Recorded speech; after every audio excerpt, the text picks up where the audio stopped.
बारे में, हेक्सा और ये ट्रेस स्क्वायर के बारे में क्लास में पढ़ा था, तो यहाँ पे हम डेमोस्ट्रेशन देने वाले हैं इसका आप सभी को कि हम कटिंग कैसे करते हैं और कैसे टूल्स का यूज़ करते हैं। तो मैं पहले कोई भी कार्य करने से पहले आपको सेल्फ सेफ्टी होती है, तो उसके लिए जैसे कोई भी चीज़ हैंड में हाथ घड़ी वगैरह कड़ा वगैरह नहीं होना चाहिए, जैसे कट्टा नहीं होना चाहिए, आई कार्ड, पैरों में शूज़ होने चाहिए। प्रॉपर करने के पहले आपकी सेल्फ सेफ्टी होनी चाहिए। और दूसरी हमारी बात सेफ्टी, तो फर्स्ट पे फ्लोर वगैरह पे तेल वगैरह नहीं होना चाहिए, ऑयल वगैरह भी पुराना होना चाहिए, कोई कटिंग चिप्स ना होने चाहिए जिससे हमारा पैर स्लिप ना हो। तो ऐसी दुर्घटना की कोई भी चीज़ हमारे आसपास नहीं होनी चाहिए, ठीक है। और हर चीज़ होगा जैसे फिर लाइट का सही फ्लो होना चाहिए, जिससे मतलब जॉब कराते टाइम कोई भी हमारे साथ दुर्घटना ना हो। और फिर अभी हम चलते हैं अपने डेमोस्ट्रेशन की ओर। तो ये हमारा फ्रेम हेक्सा फ्रेम है हमारा, देख सकते हैं आप।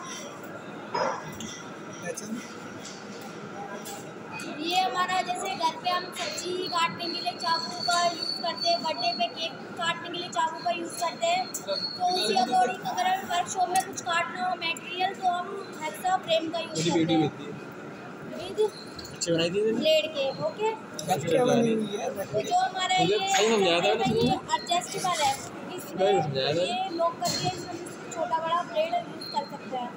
तो ये हमारा जो है माइल्ड स्टील का होता है या कंड्यूमर पाइप का बना होता है, और ये हमारा हेक्सा ब्लेड होता है, ये हाई कार्बन स्टील या हाई स्पीड स्टील का बना होता है, जैसा कि हमने आपको क्लास में बताया था सभी को, ठीक है। तो ये हमारा कटिंग के लिए यूज़ होता है। और ये सेकंड टूल है हमारा इंस्ट्रूमेंट, ये हमारा ट्रेस स्क्वायर है, ये हम किसी की जॉब की साइड है 90 डिग्री को चेक करने के लिए या फिर फ्लैटनेस चेक करने के लिए इसका यूज़ करते हैं। तो इसमें दो पार्ट होते हैं, एक ये हमारा पहले स्टोक होता है और सेकंड इसका ब्लेड होता है। ये ब्लेड हाई कार्बन स्टील का और इसका स्टोक माइल्ड स्टील का बना होता है। इसमें जो एक स्लोट होता है वो गर्म स्टार्ट देने के लिए होता है, ठीक है।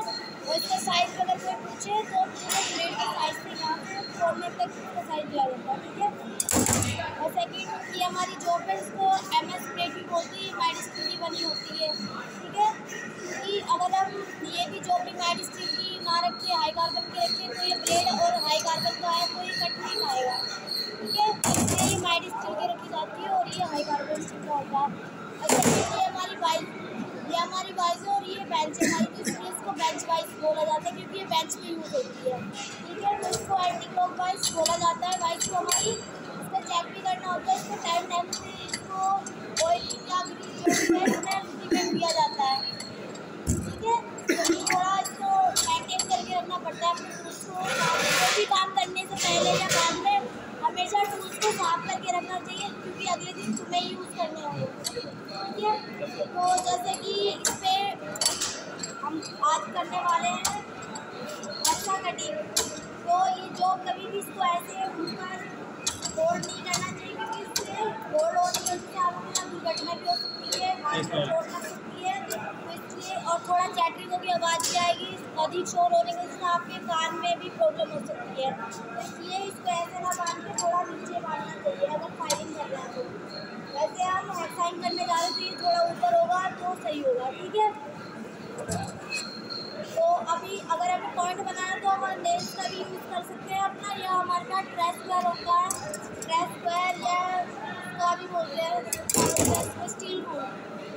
जैसे सपोज ये स्टील रूल है, आप इसको रखिए तब भी निशान लगा सकते हैं क्योंकि नेल्स पे भी कभी जैसे अभी आप नए आए हो तो बाई चांस आप नेल भी अपना नुकसान भी हो सकता है मतलब आपको, तो इसलिए हम ज़्यादा क्या बोलते हैं स्टील रूल का यूज़ करते हैं फर्स्ट टाइम में, ठीक है। Thank you class. वैसे आपको सभी को समझ में आया, कोई डाउट तो नहीं किसी को? अगर है तो पूछ सकते हैं। समझ में आया सभी को? तो अभी क्वेश्चन पूछ रहे हैं आपसे। ये मैम ने ट्रेस स्क्वायर बताया था, तो ये इसका मटेरियल बताइए आपको कहाँ यूज़ होता है, इसका यूज़ बताइए, आपने बताया था आपको।